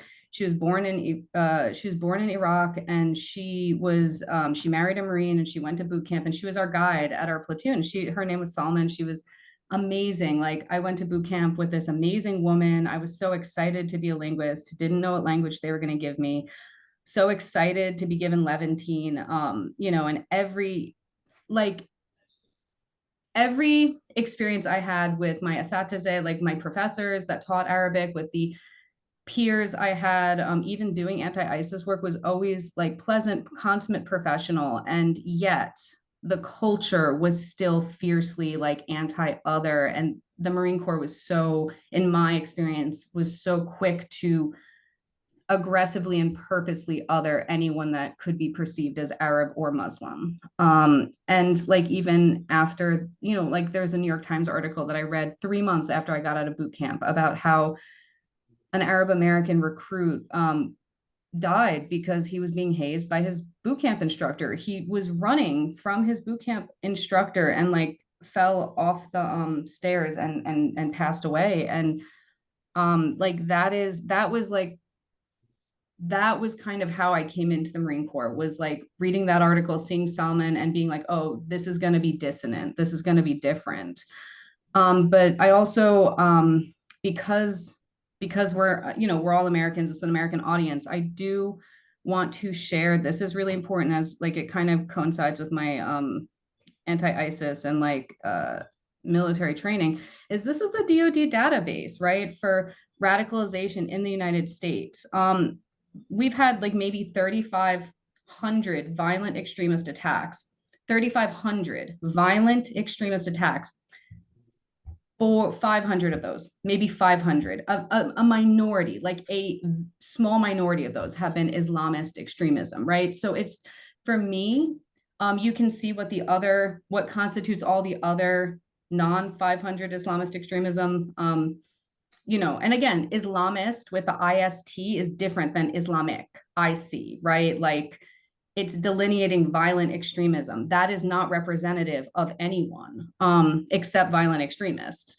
And so for me, it was very much my experience in the military, knowing this, knowing all these things, doing anti-ISIS work was very much that like the facts before you and the reality of like the community you're in is not what is being responded to. It's a very artificial experience. And in the Marine Corps, I think it was for trauma bonding and like the indoctrination, like they're happy to sacrifice an entire culture and community, even when it's some of, you know, our own, in order to try to bond. But like what AR said about that officer wiping his hands and being like, oh, I just got these, you know, burqas from training command. That was the energy and the feeling of like everyone in the Marine Corps as well. Like, oh, this is just how it is. And we, you know, there's nothing wrong with that. They were pretty adamant that there was nothing wrong with that. So I wanted to share that this is something that was pretty widespread, and especially in the Marine Corps. Sorry, I really wanted to add that. No, I think it's super helpful, Melanie. Can I say a quick little anecdote? Yeah, and Maheen, I don't think you got to answer the last question either, so jump on in. So, for me, my experience in the Army, it was largely, so the Army and most of the branches of the military have direct policies in place where you are not, like, legally, you're not allowed to discriminate against, you know, race, religion, ethnicity, color, sexual orientation, you know, whatever you want to have it. And I think that led to a thing that I noticed was, so right now, what I'm experiencing in the civilian world and what I experience in the military, it's kind of the same thing, but also kind of different. One thing I noticed in the military was that I was always under, kind of like everybody else said, right? Kind of like a target on my back. I was always under further scrutiny compared to my other fellow soldiers. One example that really bugged me a lot was, and you know, everybody knows in the military, you have to be on time for things because, you know, the movement, if you're late, it might delay the mission, it might delay certain kind of operations, certain kind of planning, this and that, whatever you want to have it. And you know, whenever I would come in late compared to some of my other soldiers, it felt like I would be more severely punished. And I think this goes back to something that I've noticed was that I think subconsciously in the military, we as in like a lot of the leaders have this bias, right? They, you know, whenever I talk to even some of my friends in the military, they're like, nah, man, I don't have anything against Muslim people, brown people, this and that and the other. But subconsciously, from the way that maybe we are raised, what we hear on the media, where we're from, it really does kind of influence the way we think about things. One primary example was that in basics training, actually two, was there's this guy that I didn't really like, and it was chow time, and I was the one serving eggs, kind of like how I mentioned earlier. And I decided, you know what, screw this guy, you ain't getting no eggs today, right? So I gave him like half a scoop of eggs. Right afterwards, this dude ended up calling me a terrorist Muslim brown piece of shit. And I was like, bruh, like, really, man, over some eggs? Are you serious? And after that is when I kind of realized that, you know, if you give an opportunity at, you know, like kind of like one of the other panelists said, that you have to be on top of your game because you're not allowed the same kind of space, same kind of margin of error to mess things up. Because if you do, you now have a target on your back. Oh yeah, there he goes again. There's that guy Ahmed doing this again, doing that again, you know, this and that. So that's one thing I noticed. And another thing I noticed was that, you know, people don't really understand that because you say you're Muslim, right? And I think somebody else mentioned this, is that there are like over 1 billion Muslims that are in this world, right? They come from different places, different cultures, this and that and the other. And you can't like generalize Muslims. It's like almost impossible, right? Like I'm going to give one example that really surprised me recently was that I found out almost 10% of Russia is Muslim, right? White people walking down the streets that look just like any other Caucasian are Muslims, right? So whenever people hear you're Muslim, right, they think, oh yeah, this guy's from the Middle East. This guy probably, you know, shits in the woods and doesn't know how to wipe his ass and this and that. It's like, dude, I'm from Chicago. You know what I'm saying? So I don't know. That's kind of what I noticed. I remember like, man, there's a lot of stuff I want to comment on. I was about to make a joke for Maheen, be like, oh, you don't like the eggs? Well, give me back the eggs, you know, just if you don't want the eggs, I could keep them. But gosh, I remember like just one time where like this was like post-military, you know, I was like out for like about a year, you know, someone like commented, it's like, oh, like where are you from? I was like, oh, my parents are from Iraq. Oh, like why do you hate us? And I was like, I don't know, I served in the military, so you tell me. It's like, wait, what? And like the person just went silent. Then I remember this other time I like walked out of 7-Eleven and this guy like commented is like, I can't remember what he asked me exactly, but I think he was like, "Oh, hey, like, how you doing?" I was like, "I'm doing good. I'm doing good." And the guy was like, "I see you speak perfect American English." I was like, what's that supposed to mean?" Um, so a bunch of weird stuff. But I didn't want to make a comment like, "Gosh, like everyone's saying something that reminded me of something." But I remember it's always Ramadan. I don't know why this always happens. Like, it seems like when Ramadan happens, people have to like make some weird comment or do something about it. I was like, why? Why you always fasting? But it's like, someone one time was in the military, I was fasting, and uh like we were outside for like some exercise to drill, and then like between like we were like taking a break. So I had to like instantly find a place to sit down because I'm just like, boy, like this is like being a lot, I was already feeling weak and hungry. And one person made a comment, but just like, you go like, well, just because like God said so, you don't have to like do this. But then like everyone around me was like, whoa, man, come on. It's like I didn't even hear exactly what he said, but I just heard like I was kind of like half ignoring him, half listening because I'm just so focused on just sitting down and trying to like gather my energy for like the next part of the phase. So it's like, and another time, like some other guy like gave me a bottle of water. He's like, "Hey man, you gotta drink some water." I was like, "Oh no, I'm fine." It's like, "Dude, like you look like really bad." It's like, "Well, we're gonna be done in an hour, so I'll be fine. I'll be in an air conditioned place. But by the moment I could get home, I'll take a nap and I could be able to break my fast." So, it's like weird. It's like I'll get people who admire me, and I get other people who are like really trying to like make me break the faith. Just like, join us. Be one of us. Um, Stuff like that. So yeah. And So, also, if I can add yeah, something, go ahead, please. lack of Islamic services on lots of installations. Oh, sorry. I want to make one more comment. Okay, so that's another thing I want to talk about is the chaplains. Because when I was going through my situation, the chaplain I had on base was very nice to me, and he even had like this Quran with like English translation, and he will like literally like pull that out and like kind of like he'll have some verses bookmark, and that would always bring up a discussion on some things too. So it's like, it's very interesting how like some like this particular chaplain was very open to like all religions because he felt like all the Abrahamic religions are like connected in some way, and he really studied that. So this one person, man, I wish I remembered his name, but he was like he's a very he's like such a huge scholar on the theology of like Abraham, and he just like want to know all about all these major religions. So he was like very versed in all that stuff. So,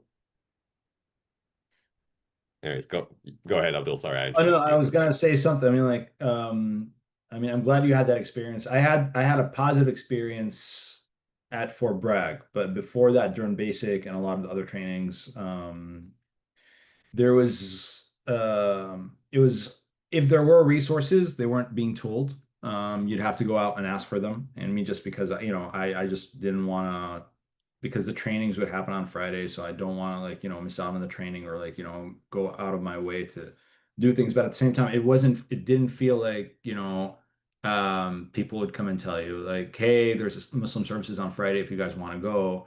There was some great individuals that I met in leadership positions that did come to me and talk to me about it, like, hey, there's this service here, whatever. But I remember, for example, during basic training, um, all services happened on Sunday, and I don't know about Jewish services, because at least in my unit, as I remember, in Fort Bragg there was, and in another training there was, but at least during basic training in my company, I don't think we had Jewish services.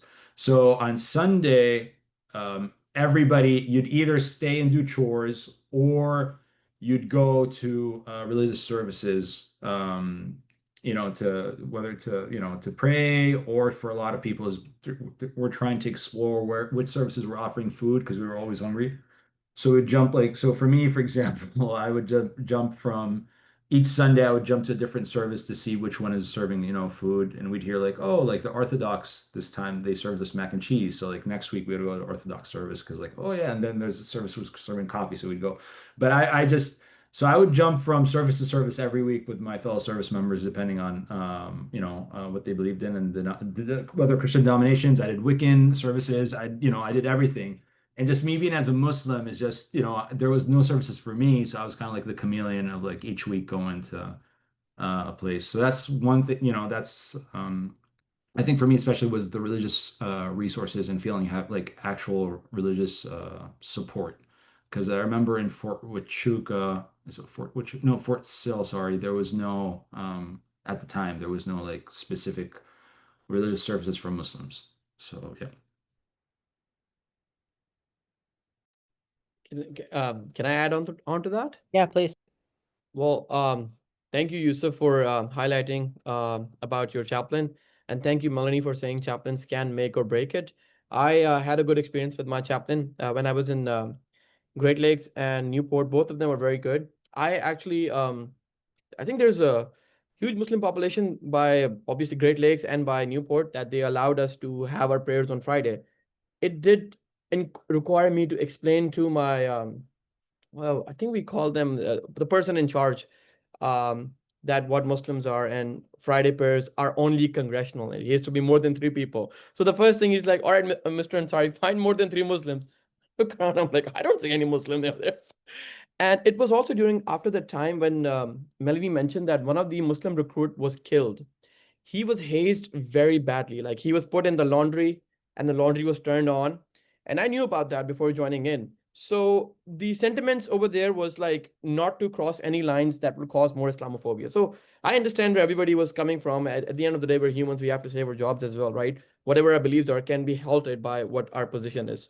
So they were pretty nice with me, both my chaplains, to the point that when I was in NAS Whidbey Island, my chaplain, recognizing that we don't know that much about Muslims, and for me to get off on Friday and go pray, because understand the geographical position where I was in NAS Whidbey Island, which is in Oak Harbor, and the closest masjid is either in Canada or Seattle. So I could drive either 2 hours to Canada or 2 hours to Seattle to go pray. So for that, I need permission. And for that permission, we have to do certain, I guess, there were certain permissions needed to be done.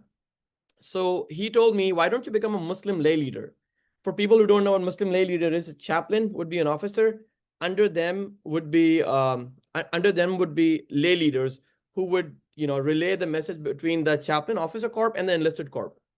And I was the only Muslim. So I had to do a lot of paperwork to get my permission for Fridays off. But my command did allow me Fridays off until that article came in, and then all hell loose, broke loose.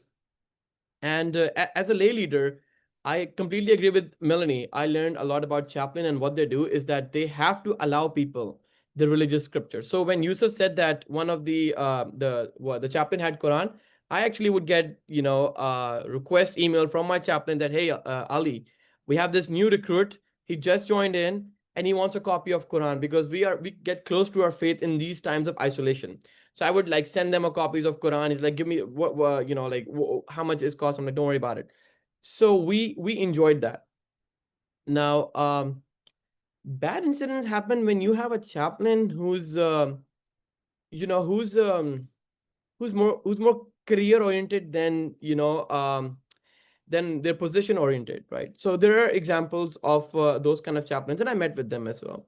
What we have to understand is like Muslims have been in the US military for as long as Civil War. There were 300 Muslims in the Civil War. There was a high ranking, I think Usman was his name, official in the US Civil War, who retired as a captain. He's from Illinois as well. So, shout out to Ahmed from Chicago. But you have to understand that after September 11, there was a perceived racism, Islamophobia towards Muslim. And one of that was James Yee. So I work in Fleet Reconnaissance 1. What we did reconnaissance. We had 4 places. One was in Paycom in Japan. One was in Greece in Suda. One was in CENTCOM. 2 were in CENTCOM, which was in Bahrain and Qatar. And one was in Guantanamo Bay, Southcom. So we would just go there. And as a lay leader, when I went there, I learned about this guy named James Yee. James Yee was a Muslim imam. He was a chaplain. And in 2003, as he was a chaplain, he was talking to most of the detainees in Guantanamo Bay. And most of the detainees in Guantanamo Bay were treated to tortures that were untraceable, but their voice is not untraceable. So they did tell him about the tortures and the Islamophobia in terms of violence, mental, physical, and emotional that they received. James Lee, brought this up to his command. And when he brought this up, he was labeled as a traitor. He was set up by UCM under Article UCMJ to espionage, and the penalty for that, as Yousif would tell you, is death. And I think it took him he was in solitary confinement for 76 days. And I'm learning all of this while I'm in Guantanamo Bay as a Muslim lay leader. I'm like, yeah, you want me to be a lay leader now? Thank you. So he was in solitary confinement for 76 days. All of the charges later on were dropped. He was one of the first Muslim imam that had to face Islamophobia at this level.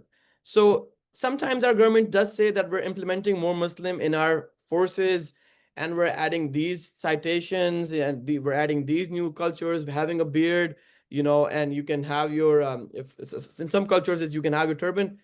Even implementing these cultural, physical appearances, the Islamophobia ideology doesn't die like that. It will take training our new, recruits it will take training our new recruits what Islamophobia is not, for them to learn what Islamophobia is. So having a beard in the military, having a beard shit, that did not help me that much when I learned about James G. And I was like, okay, so I volunteered for one tour in Guantanamo. I never went back because I was more scared about myself as a Muslim over there. So that was one Islamophobia example I wanted to put out, and also show that having a good chaplain and a bad chaplain can really differentiate your experiences. These are such great comments. And I don't want to reroute us too far from this, but I do want to ask on the kind of other side of it. I'm going to give kind of 3 options to this question, and I really just want, you guys have been doing great with like whatever comes to mind for this question, right? Go in whatever direction is relevant to you. Can you think of, and this is kind of like what to say or what to do maybe for clinicians to equip them with some knowledge or empower them with some language. Can you think of a comment, a conversation, a service, an outlet, like anything that has helped you in a positive, healthy way to process kind of your experiences in this way? It could be just like someone said the right thing once and I felt validated in that moment, and I felt like, oh, okay, I feel kind of seen, with regards to some of the polarities we're talking about. It could be, this was a lot for me and I really needed to like work on, meditating over it on my own because any conversation I had was like, negative or just had a negative impact on me. Whatever comes to mind in terms of like what's been helpful for you, if anything. Again, could be something clinical, could be not something clinical, just maybe a conversation with a friend or a family member that was supportive. What stands out to you? Yeah, I think I mentioned how like a couple friend one guy made a comment about like breaking my fast or Ramadan, and everyone just like, whoa man, like not that. So, when the whole rumor started, I did had a couple friends that I made who would like talk to these people and like start debunking them. A friend of mine was just like, hey, like just to let you know, like so and so was asking me like why I was hanging out with you all the time. And it's like, well, he's a bad person. But they were like, but about all those rumors, right? Like, and she was like, no, I know this guy is not. He's like as American it can get. So like, so having friends like those, it's just almost relieving how there's like people with kind of with common sense, it's like who would be against it. Then once again, like I mentioned how like when I had to spend like one time my clearance got taken away when I was in the military, and I spent like my last 6 months at the medical clinic, the medical squadron. Like all those people there like were so friendly to me. It was almost like night and day going from like the nuclear side, who just like bunch of like with so many commanders who are like such in a heightened level, who sees like the enemies everywhere, where you go over there who with those commanders who are just like so chill and relaxed because they saw actual death, and like and it's just like their perspective is so different. It's almost like I don't need to treat my people like this way because I understand your culture, I understand where you're from, so I'm gonna treat you like a human. Because I tell them my story, they were like, dude, that's fucked up, I wouldn't have done that at all. Like I would understand why you wouldn't do that. you know? So it's like, so it's such a different mentality only because like it all comes down to understanding, you know, these people. It's understanding like all these other guys. It's a lot of these people will even admit it's like, yeah, I joined the military because I want to kill a bunch of brown people. Then I made this brown people, and now they're like my family now, you know? So it's like it's a lot of that. So Islamophobia, much to your point earlier, came out of ignorance, and once ignorance is broken, you know, they see things differently. So it's all a perspective like who, you know, like who they're exposed to, who they've seen, and you know, and the thing is so mixed, you know, it's like some people like will change and other people just won't change, you know, and it's you gotta cling hope that, there'll be more change happening with those people. So yeah. I think what could help clinicians kind of like, you know, do a lot, actually understand a lot of Muslim service members is that I think a lot of people are scared of things that they do not know or do not understand.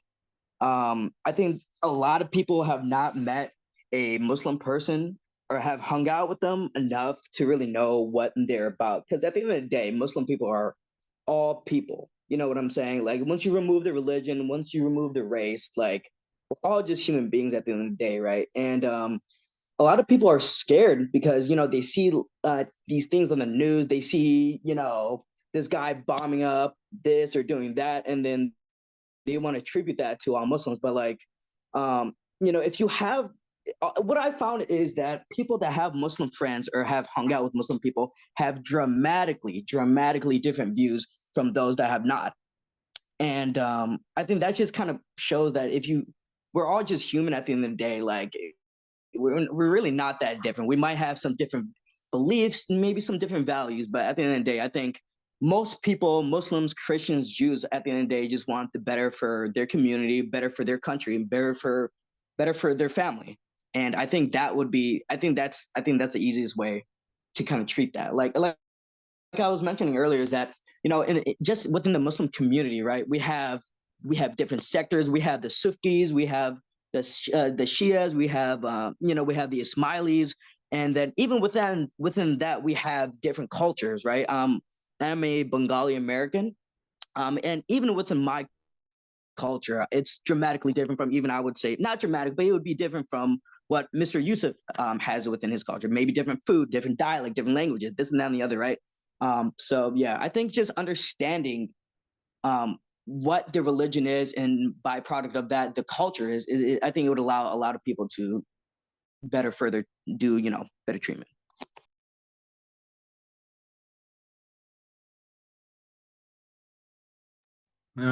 I would add to that also, just even if you do, even if the clinician kind of like educate themselves on Muslims and whatever it is, also when they're dealing, with the service member or whatever it is, the service member who's Muslim or the veteran, also be open to anything, like not judge or anything. Because for example, let's say for example, I'm a clinician and I read that, oh, Muslims don't drink, and then I get the service member, or I'm asking them about their day, and they say, oh, like we drank, and I just make this offhand comment, which is, you drink? I thought Muslims don't drink, or something like that, whatever it is.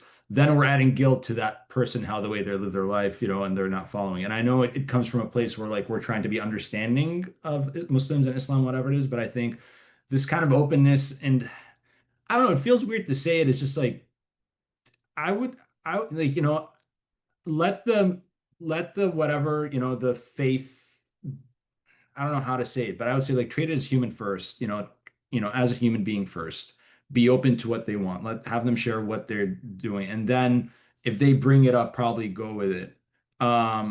Instead of, trying to treat it already that it's like, this person's going to be of a certain flavor already, or like, certain things. I mean, because like Ahmed said, and again, it's like there's so many differences, so many differences. Some people, for example, can believe in this, even though they're Muslim, they'll believe in this. Some people don't believe in this, and then it also with the cultural baggage and the country and everything, it might be very, very different. So, for example, me coming from like, the Levant region, the Palestine, Jordan, whatever it is, a lot of what's going on right now probably is affecting me much more differently than other people who, that, you know, other Muslims that are not from this region. And then also at the same time, you know, you'll be surprised. You'll see, like, I know Ahmed mentioned it as well. You know, like Islam is not a, it's not a race. It's not an ethnicity. It's a faith. People can walk into it, can get out of it. Doesn't, you know, it's, you know, so because of that, like, you know, you might be surprised. You might be talking to a person. Like I have a friend right now who's a comedian also, and his you know, and that's part of his comedy. His name is Ahmed Weinberg.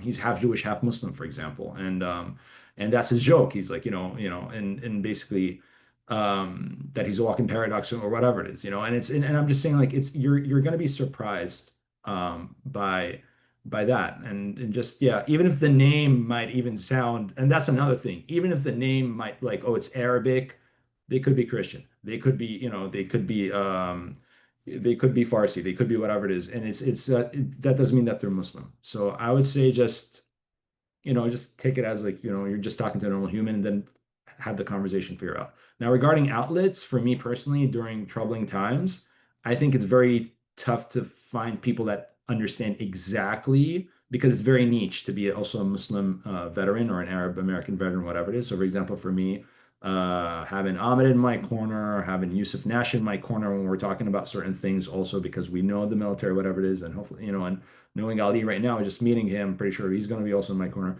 Also, if you can find people that had this experience, and because sometimes even like a normal Muslim leader or Muslim chaplain, unless they understand the true American experience, also, they might not actually be able to help people who served, because if people who served went to them, there might be also that kind of like, brother, you've done, you know, you've done the wrong, or the sister, you've done the wrong thing, and now you're on the right path, or whatever it is, instead of a person who's also served and knows that mindset and that mentality also. So yeah.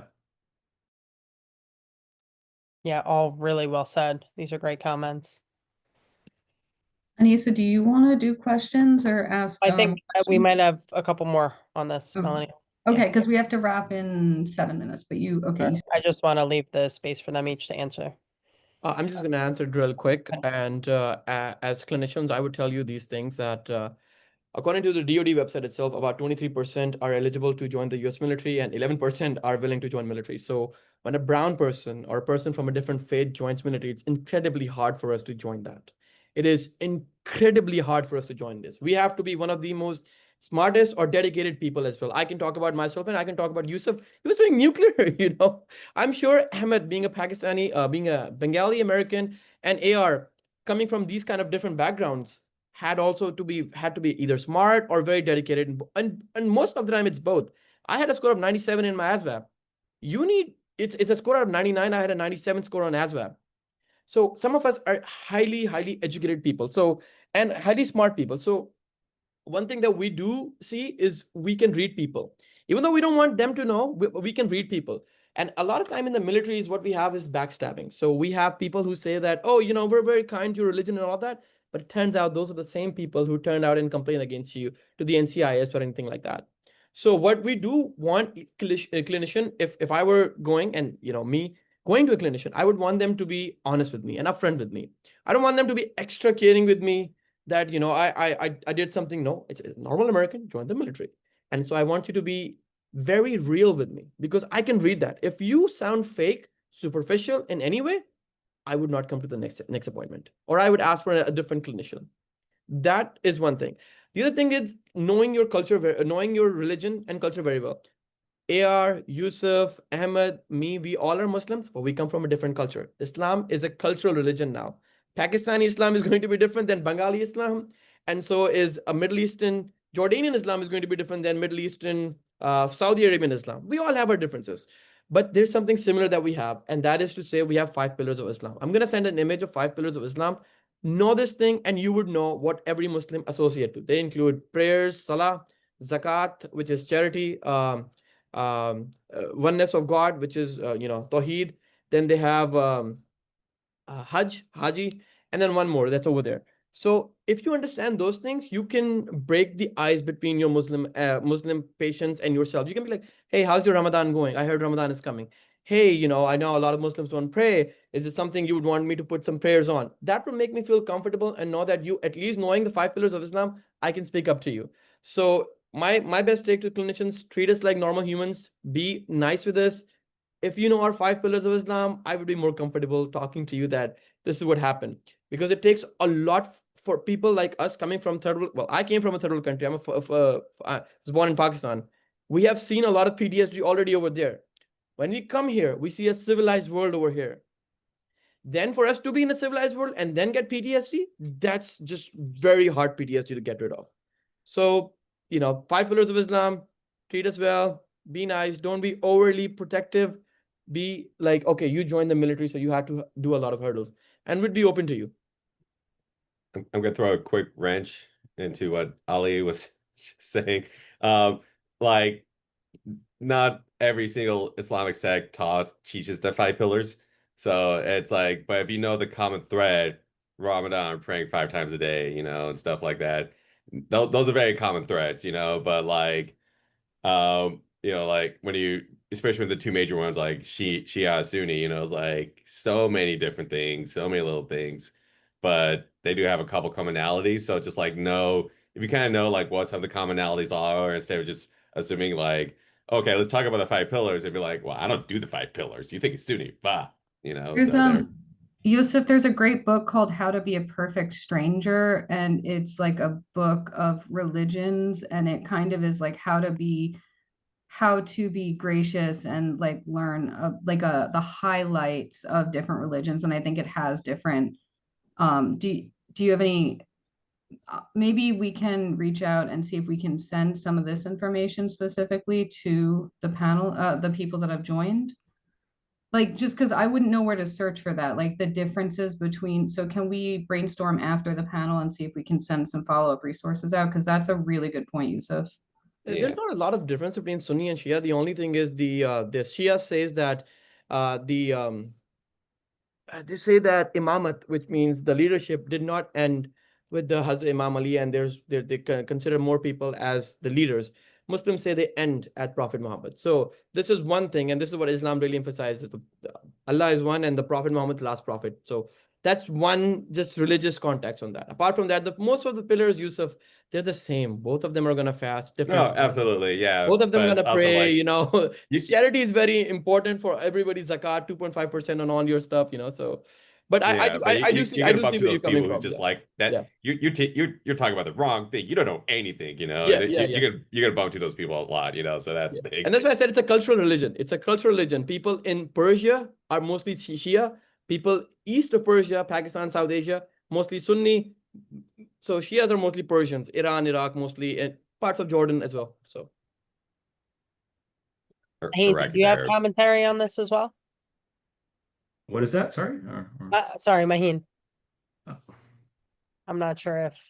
Not really, no. Okay. I would say, I mean, I understand Ali has some good points, but they're a little bit too generic. You're going to find much more differences, much more different colorful characters, and even the whole Shia Sunni, because there's also people who, like, for example, some Muslims might not consider them Muslims, Muslims already consider themselves Muslims.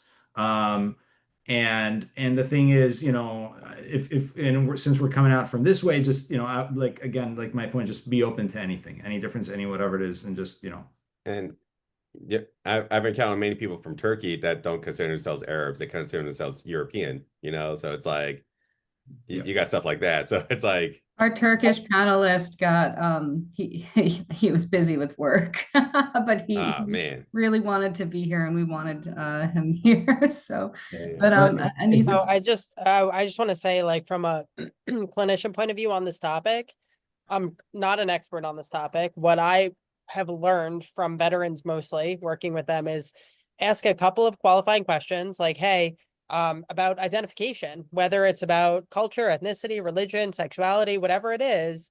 Let me ask a couple questions, get a glimpse of like how you identify, what's important to you, and then it's on me to raise my cultural awareness.